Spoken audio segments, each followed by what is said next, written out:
These two guys have Minnesota sports flowing in their veins. Mackey and Judd on SKOR North and SKORNorth.com. All right, we got our guy. He's back. We had a scheduling. It was our issue last week. We had scheduling conflicts. We had breaking news all over. So we didn't get the dud stable last week from the most passionate Vikings fan we know, Randy in Cottage Grove, who we're going to get to here in just a second. Randy Vikes 69, if you want to follow him on Twitter. But I don't know what Green Mill Pizza's Twitter handle is. Sure, they have some social presence. Green Mill. Yummy.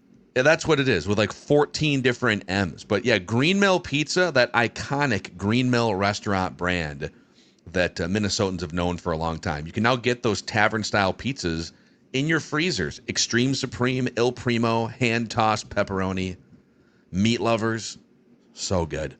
Also, soft breadsticks and sauces available too. Find your Green Mill restaurant pizzas and more at your local grocer. And learn more at greenmillfoods.com. Well, let's bring him in here. Randy Vikes, 69 on Twitter. He's a man of many passions. Randy, what's going on, man? Talking about the pizza kind of got me jonesing for some pie. I mean, how could it not? I was going to say, Sounds pretty good. Now, you told us off microphone here before we hit record on this Mackey and Judd podcast that you think the 3-2 Vikings are the most dangerous team in the NFC right now. Is that true? Take a little look at what we've done with as they say, not even close, not even a half compliment, not even a quarter. I mean, we get so many guys out. So that the line has been a joke all year. Yeah. They can't get a snap off together. You got McCartney still working on the ankle. You got Van Jinkels is not back. There's when this team and they're still 3-2. Against a feisty Browns squad that put a beat down on the Packers. So yeah. You better look out, NFC, because you're going to see. There's a lot of people talking about Tampa. A lot of people wanted to crown Green Bay after 1 week. But right now, when we get healthy, you better look out, because then the spotlight's going to be firmly on the kid McCartney. Because when we get healthy and confident, all right, here you got the keys to the Ferrari. Yeah, we got to find out if his feet can reach the pedals, though. That's the problem. We do know, I mean, I don't like to correct you, but, it's McCarthy. You do know that, right? It's J.J. McCartney. He's a guy from Michigan. Yeah, Judd. Just say it. Right. He's saying it fast. I think he plays for the Beatles. He's kind of buzzing through. He plays for the Beatles. He plays the bass. Here's my most important question that I'm going to ask. How happy are you going to be October 19th to have a noon game? Because I would take it doing shots at the bar, especially this past game, where, if I'm not mistaken, 3 touchdown shots for an 8:30 game is a little bit trying for a guy like you who probably likes to sleep in, Randy. Well, we were doing bloodies in the parking lot this week at 6:30. We said no more excuses. We're not going to let it go down like it went down against A-Raj. Yeah. And we set up shop. Bar opened at 8. We were in the parking lot at 6:37. Doing a bloody bar, and wow. And my buddy Dave does it. He does it right. He brings different kinds of beef sticks and olives, and you get the pickles, and so you're kind of having a breakfast too. It's not just about the booze, but it is about the booze, and we got it rolling, and we were good and lubed up by the time we kicked off, and that makes a difference. It does. Yeah, it definitely. I think Judd was good and lubed up before the game too. How could you not be with the season on the line there? So, well, they won, and every week when they win, you jump on Mackey and Judd here, and you give us your stable of the week, the stud stable for a Week 5 win. Randy, the floor is yours. This is thankfully we didn't have to do the dud stable last week, because I was that salty taste in my mouth, and it goes down. They knew who they were. Okay, if you thought you might have ended up in there last week, you're probably right. But we turned it around this week in a big way. I'd like to go ahead and start out with a guy who he's back and he made a big catch. He made a big catch, and that's Jordan Addison. Jordan, we've all had our transgressions with the law, as they say. I have, God knows I have, but you're back, and you deserve to be back, and you made a big catch, and things really loosen up in a hurry. For everyone out there when you're making plays like that. So Jordan Addison, welcome back to the stable, and you're a stud. Yeah, a little concerned he's going to go missing again at some point before the end of the season. Maybe it's good that they're just going to be in. The bye week scares me a little with Jordan Addison. He said he's staying here. He's going to be catching passes. Okay. I think he's been grounded by the Vikings, but that's just my opinion. Yeah, I don't think he Speaking should of be catching passes, here's a guy Sorry, Randy. who. That's okay, Jeff. Here's a guy who a lot early in the season, a lot of people said he kind of lost a step. There were videos of him getting cooked, saying he put a fork in him, he's cooked. Well, he didn't look very cooked in that fourth quarter. That's T.J. Hawkinson. TJ, you're what they call a quarterback's security blanket, and when you got Wentz, running for his life, it's pretty comfortable knowing he can dump it off to a guy who still kind of has it, still kind of can play like that TE1, as they say, like an elite top of the shelf tight end, and he did this week. And then T.J. Hawkinson, you're a stud. Oh, Mm-hmm. I feel like I still need a little more from Ol Hawk, but yeah, he's in there chipping. He's in there. He's chipping. He's not running the routes that he normally would be, but I just could use a little more from Hawk the rest of the year. Justin Jefferson, what are you going to say about him that hasn't been said? Although I love his outfit too from the press conference. I wonder if they make that in a triple X. But Asking for a friend. I really like the way he just says all business. Said it doesn't matter who throws it to me. I'm gonna do my thing, and I'm gonna do my thing. And I think you could even put Jeff out there, old Randy out there, and he's still gonna come down with some balls. And he did. He definitely did yesterday. And that's why he's the kind of guy who, when you got what they call a must-win game, and that was a must-win game. You got to get that win. Got to get that win. He helped will them to that win. And he's still the best in the business, and that's Justin Jefferson. He's a stud. Yeah. What was the thing on Justin's head at the press conference with his outfit? Like a sash. Like a sash. Okay. Oh, okay. I had no idea. How much? Like, what is that? How much money in necklaces was he wearing? Oh, Randy, I feel like knows more about jewelry prices than we do. I used to buy. I once had this has been years now, so I'm sure the prices are different. But I once had a romantic entanglement with a gal who really liked tennis bracelets, and I blew a lot of jack on. Went over to Bukowski's Jewelers, and I blew a lot of jack on her. So that was a mistake. What was the name of that jewelry store? Just for clarity. Bukowski's. This is Rosedale. Look it up. Bukowski's Jewelers. Bukowski's. Okay. Rosedale. I used to go over to Rosedale, get tennis bracelets. Love me Now, some she didn't give them back. She still has them. I bet she still has them. Been about 25 years, but I bet she's lost them by now. I love the way they've sort of renovated Rosedale the last few years. They're just nice little upgrades. Fun place to hang out. That little food court, Randy. It's a good stop. If I don't go to Bukowski Jewelers anymore, but if I did, I'd get a hot dog or orange Julius is what I used to do. Add a banana. It's healthy. And then finally, the last spot in the stable. Sorry, Randy. Sorry. It got myself distracted. The last stop in the stable is a guy who this may have been his. Hopefully, this may have been his sort of swan song for a moment. Sort of put him back on ice, keep him in the shotgun seat if we need him again. But boy, he came through. He did come through. Played well enough to win. Well enough to win, as we say. And no one needs. We're not trying to set the world on fire. We're trying to beat the Browns, and that's what you helped us do, Carson Wentz. So we're glad to have you here. We love you. We love you in purple. And you never know. We may have to see you again this year. Hopefully not. Hopefully the kid comes in and looks like the genuine article. But if not, it's good to know we got a guy who can really rip it, can really sling it, and can really get in and out of trouble and dance that tightrope. And Carson Wentz, you did it right. You helped us come back from a bozo trip of two weeks. Well, they should never have made us do that. Whoever Not the wrong. NFL travel director is, I'm gonna send you a turd in an envelope. But we did it. We got the win, and we're back, and we're 3-2, and no one wants to face us. No one wants to see this team. We're gonna rattle off a few here now. This won't be the last stud stable for a while, and we're gonna get a few more. So SKOR. That's right. You damn right. There he goes. It's not wrong about the He's trip. gone. I originally liked the trip, because I thought, and we talked about this at the time, that you were avoiding games in Pittsburgh and Cleveland. But in retrospect, 2 weeks was way too long. It's a long time, man. And It the is. NFL is trying to push the walls out. The NFL is going to make this a thing, like actual teams in Europe.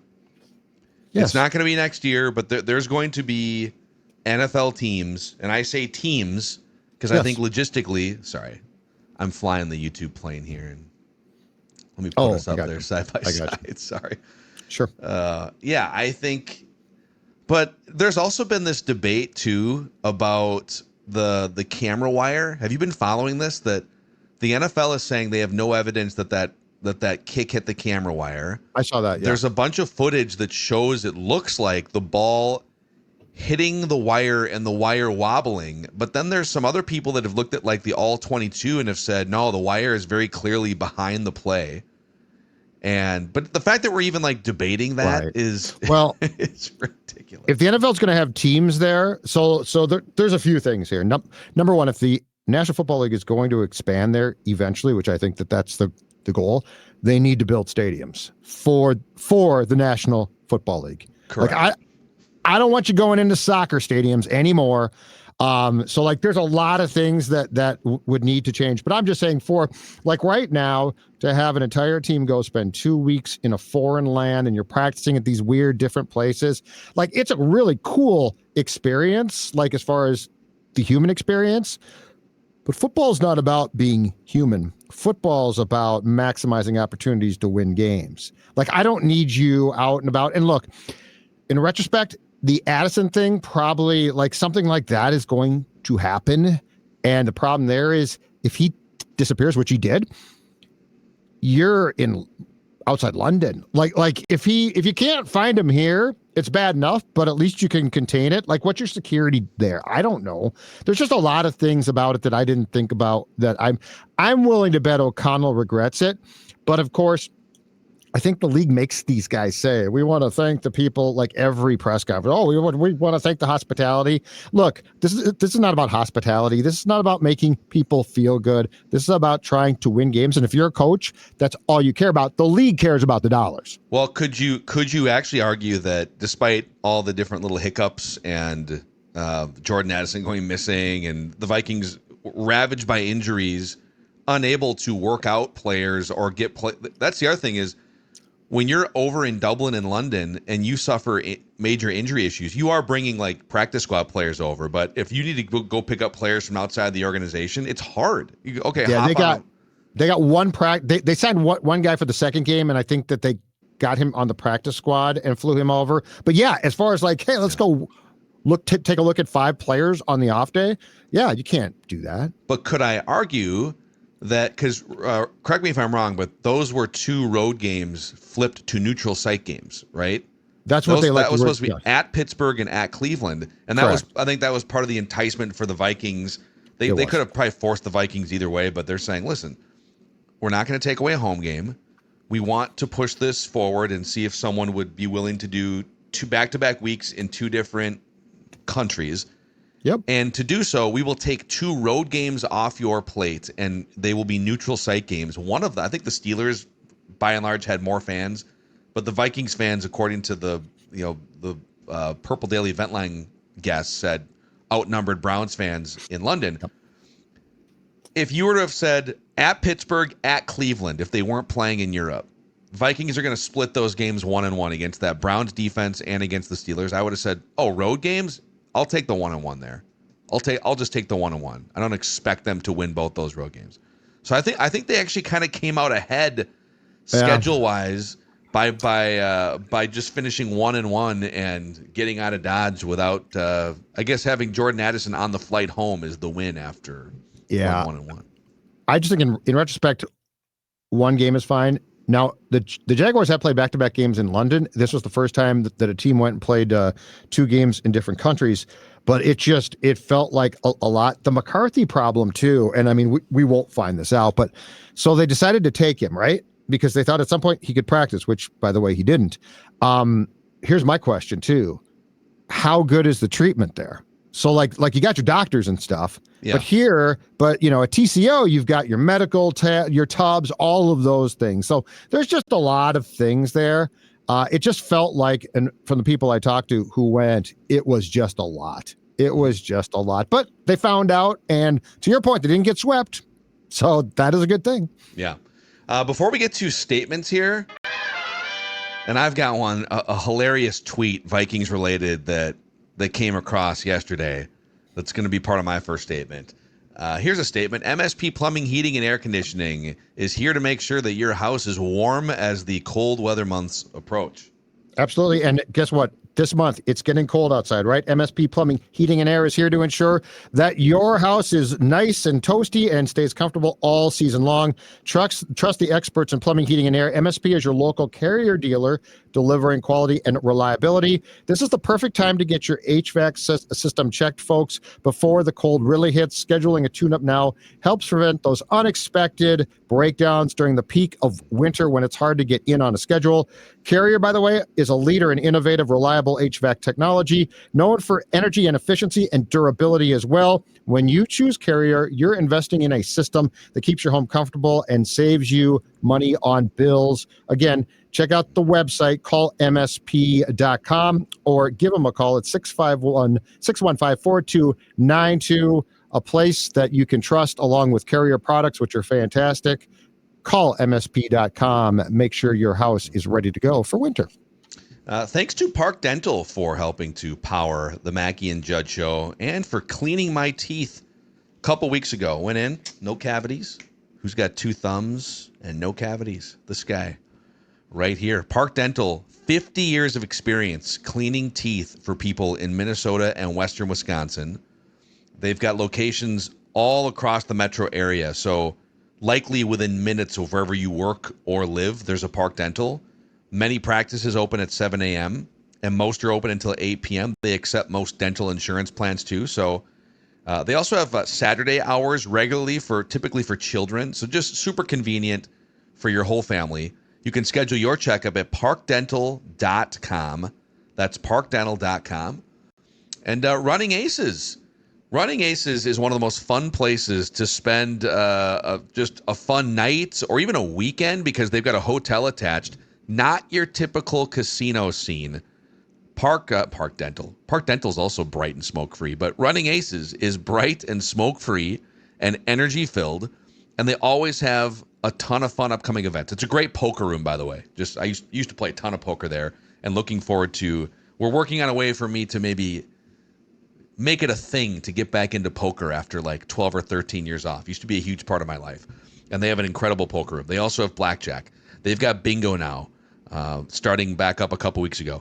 On October 25th, comedy shows are coming back to Running Aces. You can find out more. $25 general admission tickets for great stand-up comedy. Runaces.com, just up 35 north edge of the metro. Runaces.com. Okay. First statement. I got to find this tweet here from Andrew Van Ginkel's wife, Samantha Van Ginkel. Oh, yeah, I saw this. So my statement is, thank God for Samantha Van Ginkel's Vikings fan history. She tweeted, so someone had said, what account was it? It was like this Vikologist account. 20 years ago today, this is yesterday, several Vikings players chartered a cruise on Lake Minnetonka during the Vikings bye week. It would later be dubbed the Vikings Love Boat scandal. Alan Alma's, Lake Minnetonka. And Samantha Van Ginkel chimes in, Andrew Van Ginkel's wife, and says, as a lifelong Vikings fan, I'll never forget what happened the last time a boat was involved. So when a few people started planning a cruise on Minnetonka for a bye week, I dropped an article in the group chat with all the details. Safe to say, nobody will be setting sail this week. Thank you, Samantha Van Ginkel. She even said some of the reactions in the group thread were the best. No effing way. How many of them had wives? Wait, that's not true though, right? You're kidding. Oh What? God, this is going to cause a ruckus. We should make it a theme. I had no idea. Okay, never mind. Let's just go to dinner instead. Oh, I didn't see the responses. That's hilarious. I saw her tweet back to the original one, which was in itself fantastic. Let's make it a theme. Yeah, let's make it a theme. It'd be good. So, first of all, okay, so the Vikings, and keep in mind, the Love Boat incident is what caused, back in 2005, the code of conduct to be published by the Wilfs. I think it should be mandated. I think Vikings history, anyone who joins this franchise should be handed a book of Vikings history. And I'm not talking the good stuff. I'm talking the bad stuff. And say, if you don't think things can go bad, here are 20 examples. What are the commandments? They're commandments. They have to be commandments. Thou shalt not. Well, I would just have a synopsis of everything, all the crap. But yeah, don't go on a boat. Obviously, don't drive drunk. That's a simple one. Don't beat your kids. Yeah, with a switch. If you've ever heard of what a switch is, don't use a switch. And we're not talking about a light switch. But I mean, the Love Boat should be like, that should be mandatory, like first aid, like HR, right? Like if you went to HR, your first day, okay, folks, we're going to show you a video. It's not going to be what you think, but we're going to show you, stay off boats on especially Lake Minnetonka. Yes. It's like when you join a new company and they show you do like the HR video training where it's, okay, this is Sexual proper harassment. conduct in the workplace. Yeah. Yeah. For the Vikings. Okay. Don't send pictures of your junk to the sideline reporters that work for the franchise. Brett, we're looking at you, guy. Yeah, exactly. Like if you think about it, there's easily 10 things. There's easily 10 things that people should be told. You might know about this, you might not, but you need to know that this is like the history of the Vikings. These are things that we want to avoid. It's funny because I did somebody tweeted last night about the strippers being from Atlanta, because they recruited the strippers during their previous trip there. They had played before the bye week. They played the Falcons. And I think that they recruited the strippers from strip clubs while there. And somebody tweeted about that. And I said, yeah, but the fatal mistake, because there were two things. One is it only got out initially because one of the players decided that he had to relieve himself, and on the way out, pulled over and did it on someone in Excelsior, I think, on their lawn. So that was a problem. That was problem one. But the biggest problem was that, and we've talked about this, they did not hire servers that they knew. So they allowed Al and Almas to staff the boat. And what it was like high school kids, right? Minnetonka high school kids. But anyway, So the guy that tweeted about this, and I tweeted that back, which was the fatal mistake, was the servers saw it and they're like 18. He said, "I'm 39 now. I'm from Minnetonka. You do the math." And I tweeted back, "So you were on the boat, like as a server?"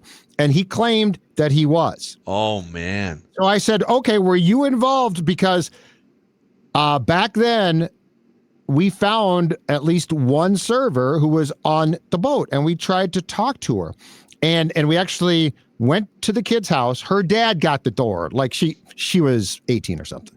Her dad got the door, and her dad was like, "Oh, okay, yeah." And she comes down and says, "We're not talking," and slams the door on us. But her dad. The high school the high school kid, the high school girl. That's didn't probably want what the dad probably should have done that, right? I know, but he didn't do it. Come on He was in. like, was it "Ah, you wanna and talk?" Seifert, or who was at the door? It was me and David Shannon, my good friend, who was a news side reporter, and we were covering this. So anyway, but what had happened was the kids had lawyered up, and they were going to sue.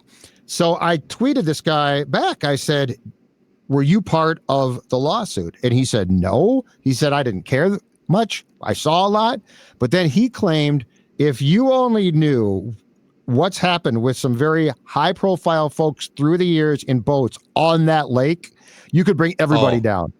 Oh, yeah. I mean, I'm not going to claim to like have inside information. But yeah, think about the amount of money, the I know. amount of entitlement. I know. I thought about that. I absolutely believe it. And just like the party nature of some of those lakes during the Big summer Island, months. you go Oh towards my Big God. Island. Yeah. It's lit. It's nuts.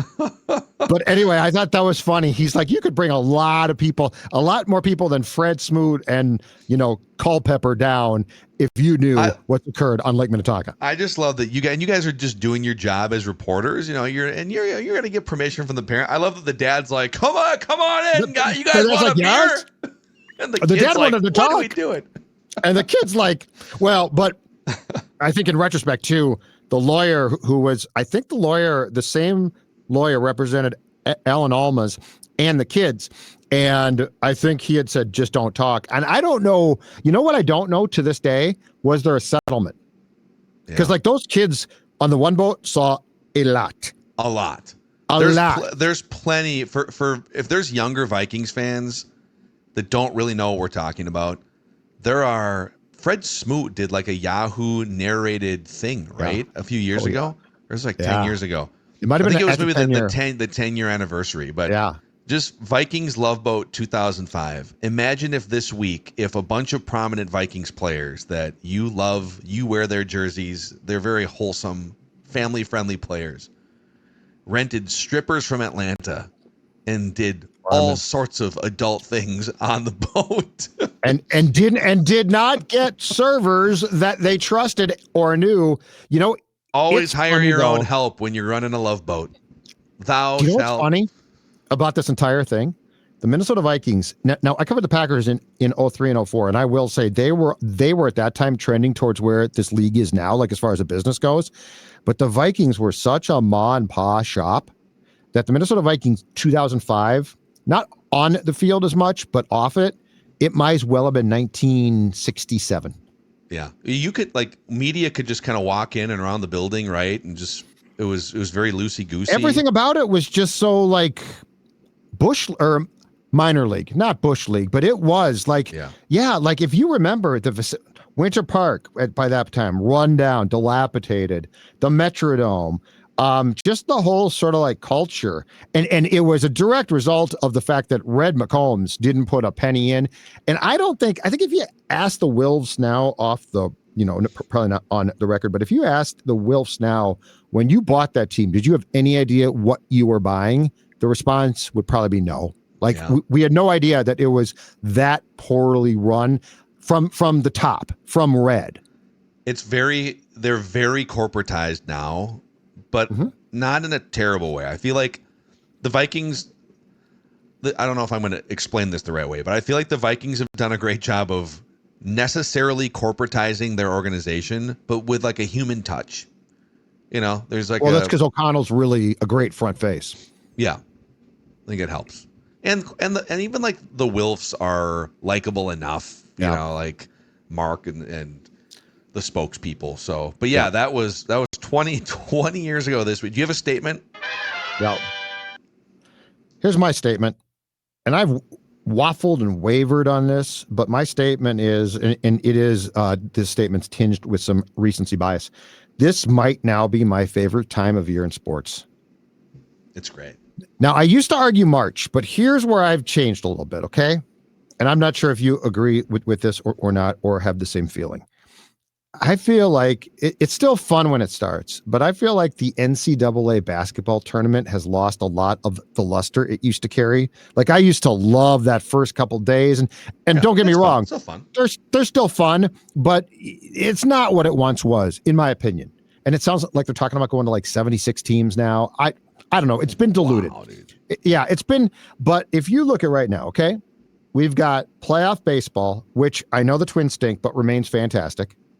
We've got NFL, which is off the hook. Like last night, Jacksonville and Kansas City, just a great game. Mm-hmm. It's fall, so hockey starts. The National Hockey League starts tonight. Basketball is starting.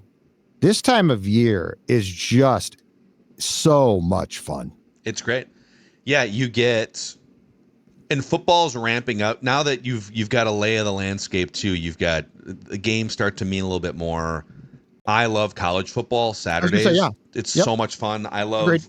waking up, throwing on some game day, and if the Gophers, if it's convenient, maybe going to a Gopher game. Gophers are on timeout for a minute. Although I think it's a homecoming weekend this weekend. So Purdue Saturday night though. okay. But yeah, it is in baseball playoffs. It would be fun if the Twins could participate a little more frequently in October for Minnesota sports fans. But yeah, with the winter sports ramping up, October into November, it's a pretty hot spot. I still love March Madness, and you get March Madness bleeding into like if you're into spring training baseball. But NFL offseason and speculation season is March. And what's funny is like on Purple Daily, March has tended to be the biggest month in terms of like audience for Purple Daily because people don't just tune out now when the NFL is over. People are, and maybe Purple Daily has been a part of this too. They want to know, okay, how is the team building itself leading up to the draft and the next season and free agency? So March is sneaky. I guess I think of it as because yes, the start of free agency and trades is great.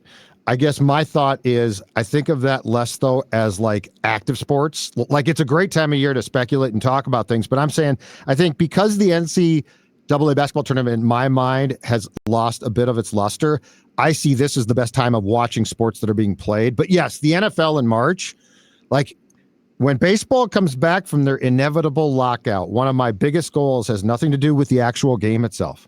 It has to do with a salary cap in place to have a time in the winter where you have action. Yes, and I don't mean baseball action. I mean hot stove. When should this might be more of a twin show discussion at some point, but if baseball could create what the NFL and the NBA and the NHL have, which are the off season starts now, and teams have money to spend on free agents, and then trades are always a big possibility. And it's like it's for sure a day that's huge, but then it's like a week, maybe even up to 2 weeks, where if you pay attention in the NBA from July 1st through July 10th, a boatload of recognizable players and second and third tier players are going to change teams, and your team is going to add like 3 of them. In the NFL, from March 10th-ish until like March 25th, 2 weeks, the first few days, big money. Then there's going to be like a second wave, but your team is going to get a new starting right guard and a center and some pass rushers, and it's going to be fun, right? When should baseball put that 2-week window? If they can create it, when should they put the 2-week window? Off the top of my head, I would say early December, after Thanksgiving, before the Christmas rush starts. Early December, and have and simultaneously probably move the winter meetings to that time. Like just have usually it be like the second or third week. Yeah, so you'd move it up like a week or two. Yeah, but like December 1st, December 2nd. So then the World Series goes until late October, and then November can be spent sort of speculating knowingly on in a month. This is going to happen. This is going to happen. Deals can be agreed to, or trades can be agreed to, but not announced officially. Sure. Like yes, because I feel like teams probably would need a month to get their footing for like draw up your plans. You can't execute them yet, and then before Christmas, have it be a baseball Christmas, just a frenzy of activity. And then they'd be kind of dormant in January for the most part, and that's when you do like your team festivals, Twins Fest, all that stuff to just have a presence. And then second week in February, pitchers and catchers. But you would then kind of own part of December before Christmas. And I feel it's dead, right? Like the NBA doesn't really take off until the Christmas Day games. Mm-hmm. Like I feel like that gives you, and you're in football season, but you're not in playoff football season yet. Yeah. I feel like that's the best time because I wouldn't want to be in the football playoffs, and I would want to use the deadest time in basketball and hockey. And I feel like early December, like a lot of things in those leagues are just going through the motions. Yeah. And we just fixed baseball for like the 10th time. Just listen to us. I'm telling you, man, I would, as a baseball junkie, I would love it. Football has perfected it. Hockey does a good job. Basketball does a phenomenal job. I can only imagine, though, baseball, like if guys were signing then, it would be so much fun. Yeah. He's the sports dad, Judd. I'm Phil, and this is Mackey and Judd, the OG SKOR North podcast. See you guys.